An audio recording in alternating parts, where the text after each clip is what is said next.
When the odds are stacked against you, when you're facing your own 28-3 moment, and believe me, it's coming, you'll have a choice to make: to quit or to fight your ass off. The choice seems pretty obvious, and it's easier said than done. I mean, why expend all that energy fighting when it's virtually certain you'll lose? Why not quit and live to fight another day? Well, sometimes there isn't another day. Super Bowl 51, there was no other day. That was it. With a lot of the most important moments in your lives, when you have a chance to do something truly special, it's going to be the same way. You may only get one chance to impress your boss or land a promotion, or to close a deal or not. So what then? You better have prepared yourself in advance to deal with the adversity you're going to face in order to give yourself the best chance to succeed. Down by 25 in the biggest game of my life, do you think I just stumbled randomly into my decision to keep fighting? The previous 25 years of my life had prepared me for that moment. Just as you guys have been meeting the daily challenges of being a student, I've been meeting the daily challenges of being an athlete every day, just for a chance to do something special. The whole reason I went to Michigan was the idea of taking my abilities to an elite program and seeing if I could compete with the best. A lot of you made a similar choice coming to Georgetown, and you're going to make it again, going out on your own or in jobs with great institutions like Deloitte or Goldman or Google or many others. In these places, guess what? They're going to challenge you to be your best, and you better be prepared. I fought really hard at Michigan. I fought even harder to stay there, and I competed against a lot of guys who were just as good as me, if not better. I didn't get a chance to start until my 4th season. It was tough. It had me questioning whether I was at the right school. Maybe Michigan was too tough. Where you choose to work might also seem too hard for you. You'll be up against a lot of people from equally great schools who are just as smart and talented as you, and they want it as much as you do. You'll be asked to do things you've never done before, to work long hours, harder than you ever have, with people you might not like guys from Duke.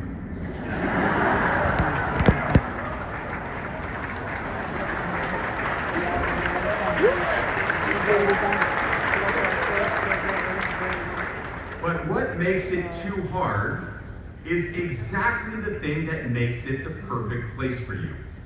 Because it will offer you the greatest opportunity of all. The opportunity to face your own fears and doubts and develop the skills and abilities necessary to overcome any obstacle you'll face on the path to being successful in life. And this is the key. You don't quit and you don't make excuses. Every hard choice is a brick in the path toward the life you want. But every excuse is a brick in the wall that will stand in your way.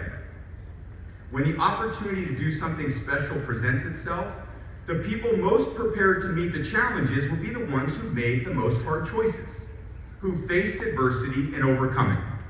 They certainly wouldn't have won all their fights, but they never quit. I stayed at Michigan, and then I got chosen in the 6th round of the 2000 draft.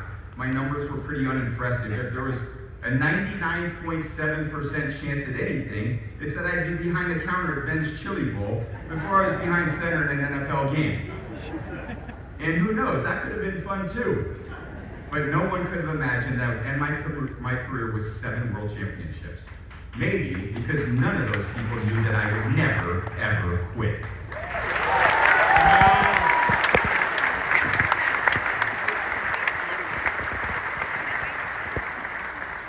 Which brings me back to Super Bowl 51 on that sideline down 28-3 with a choice. Our team had worked too hard. We'd come too far. I said to myself, and excuse me for saying this, I'm taking you inside my helmet at a very vulnerable time in my life, and one of the biggest moments of my life, and that inner self-talk that people talk about that should be positive. You know what I said? I said to myself, don't be a little bitch. Go out there and fight your ass off. Whether you win or lose, fight to the end.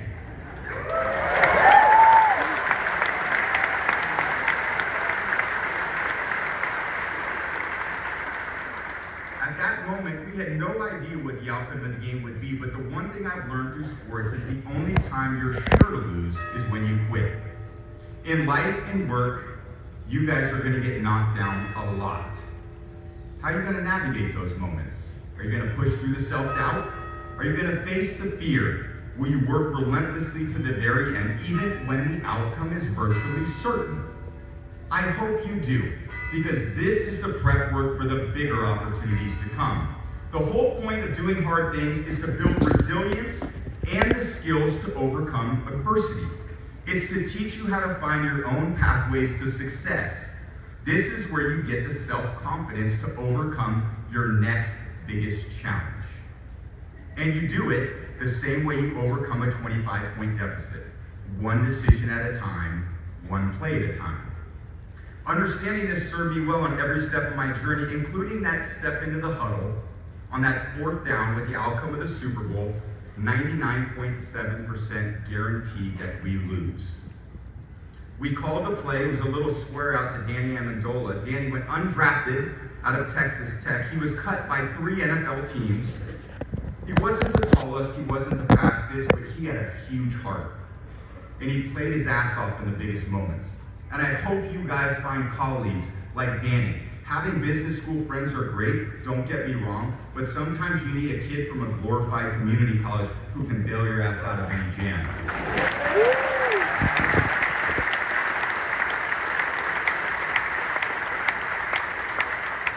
If you want to achieve great things, surround yourself with people like him. Danny snatched that ball out of the air on 4th down. He took it up the sideline for a 1st down, and 7 plays later, we were in the end zone, 28-9.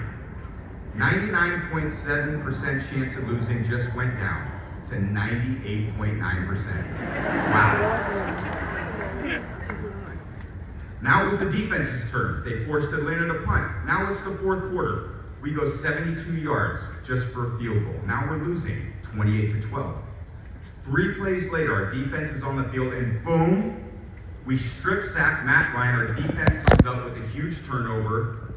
Alan Branch, one of my Michigan former teammates, jumps on the ball. With 6 minutes left, I hit Danny again, this time for a touchdown.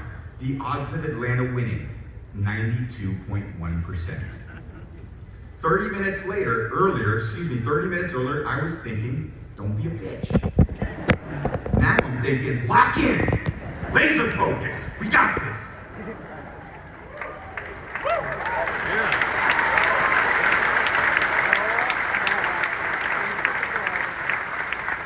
Taking the ball back to Atlanta with 5:56 to play, we had the answers to the problems that the Falcons presented as long as we didn't run out of time.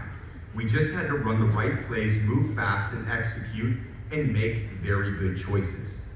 My career was filled with challenges and choices, with small opportunities to show people, including myself, what I was capable of.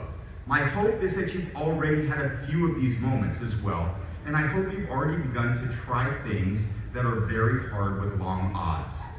I hope your failures have forced you to find new pathways to success. I hope they force you out of your comfort zone and show you the boundaries in your life that are there to be broken through. And my challenge to you is to always keep fighting.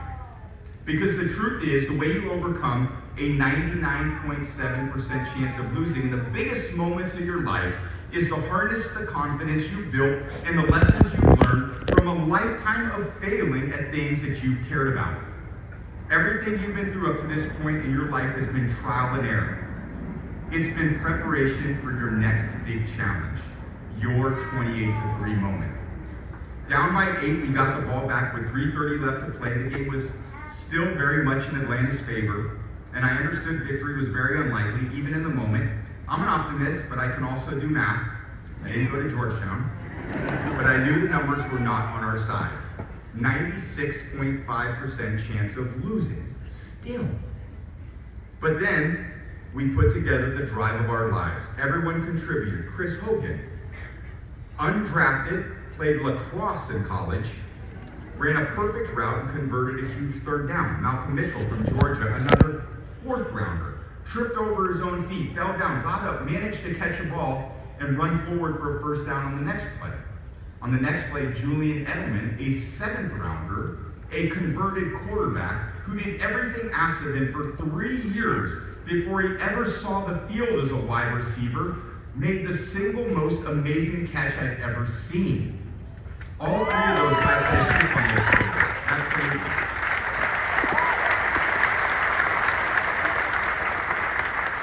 They had something to prove. And boy, did they prove it. When we scored with less than a minute to go and converted the 2-point try to tie the game, the win probability finally flipped. 53% us. In overtime, we marched down the field, and at the Atlanta 2-yard line, I flipped the ball out to James White, a 4th-round pick who didn't play his first year. James was as tough and as resilient as they come. Wherever you're headed in your next in your life, find someone like James to be friends with. You're going to need gladiators like him along the way. He barreled through half of a deflated Falcons defense to put the ball in the end zone and secure our 5th Super Bowl title.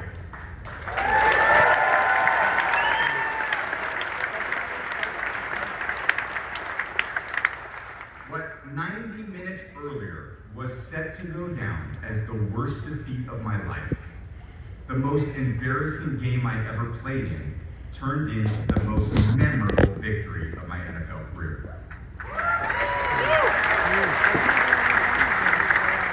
Now, the odds are your 28-3 moment won't end with a trophy or a parade. It may not even end in victory. It almost didn't for us. But that's not really the point. These are all just momentary tests where failure isn't final, only quitting is. The choice to fight is an opportunity to succeed, yes, but it's also your chance to grow. To show everyone that while you may be beatable, you are unbreakable.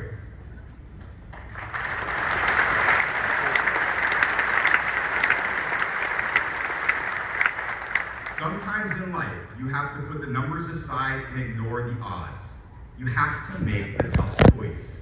You have to try your best and to fight your hardest to win. Because the only thing worse than losing the biggest game of your life is losing respect for yourself along the way. I wish you nothing but the best of luck and the most courageous of choices on your journey. And I challenge you as graduates of this amazing institution to seek out more things that are just too hard. Things that will force you to grow beyond what you thought was possible for yourself, physically, mentally, or emotionally. I want you to challenge yourself with ideas that are uncomfortable and people who push you to be your very best. Even if one of those people is a cranky old coach who cuts the sleeves off his sweatshirt and screams at you all day, do your job. Okay, that's too specific in my experience. You guys get the point. The tests are over in school, thank God. But the tests in life, they never end. You will be tested every day. And those tests are the prep for the life that you want to live. My story can become your story, but yours will be unique, written by you.